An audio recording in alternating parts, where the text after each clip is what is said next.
I mean when I say falling apart? Let me give you a visual with these blocks here. And if my grandson doesn't mind, I am going to use his blocks. So if he gets upset today that he doesn't have his blocks, that's on me. So what is it like when you have a relationship? You start putting pieces together, right? This is your piece. This is your partner's piece. You start building some foundations. You put little things over here. You add to it. This fits, this doesn't fit. And depending on you and your partner, each relationship takes its own form, right? Some look different than others, but we're pretty much always building something in a relationship. I add something, you add something. And when I work with couples, I remind them there's three people that we're working with here. There's you, there's your partner, and then there's the relationship, that third part that sometimes we forget that we're creating something different. Well, what happens when divorce hits? A couple of different things to get divorced. Usually, or sometimes, what happens is somebody has an affair. There's infidelity. Or you come home one day from work and suddenly you find a note saying, I'm done. I'm not doing this anymore. It's a sudden shock to your system. And what happens to this relationship, it breaks apart, right? And now you're left with just pieces of you all over the place, as well as some of the pieces from your partner. Some of those get blended in together that you're not even sure which one's you anymore and which one's your partner. All you know is that what you had over here is now on the floor like this, okay?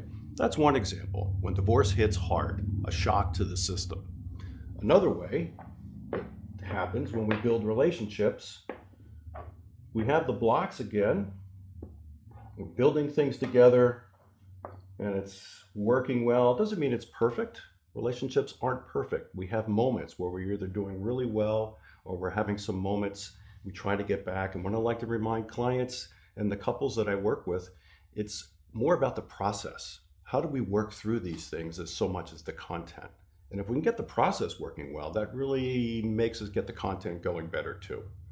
So we build this relationship here, and over time, well, I'm just not as connected as I used to be. So I'll put a piece here.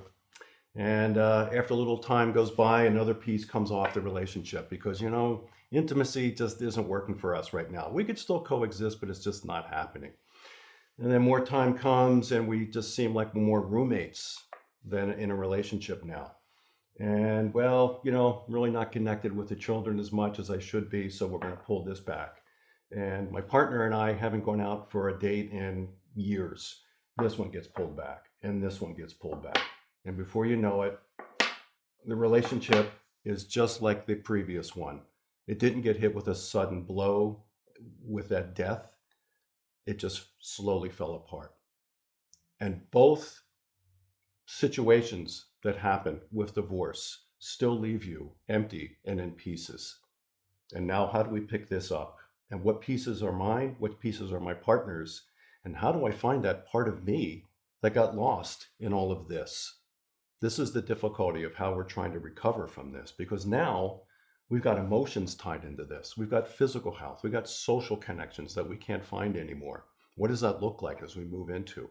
And as we go through this conversation, what I'd like to start moving into is now falling into what we might call being in a swamp. There's a lot of analogies that people might tell you.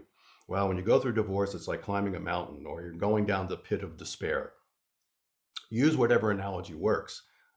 The same thing is happening. The pieces are all over. And which piece do I pick up first? The physical, social, emotional? Because it's all in there, right? I know sometimes people will talk about a linear progression. This doesn't work like that. Think of it as a circle, and different parts of the circle are now pulled away. How do we pull them back so we can get this wheel moving again? And that's how we're going to do it. And sometimes what happens is the emotional part's going okay, but my physical health is suffering. So how do we manage it? Which one do I take on first? That's up to you. That's how we're going to work through these conversations about how we move from falling apart, falling into this mess, and then falling up.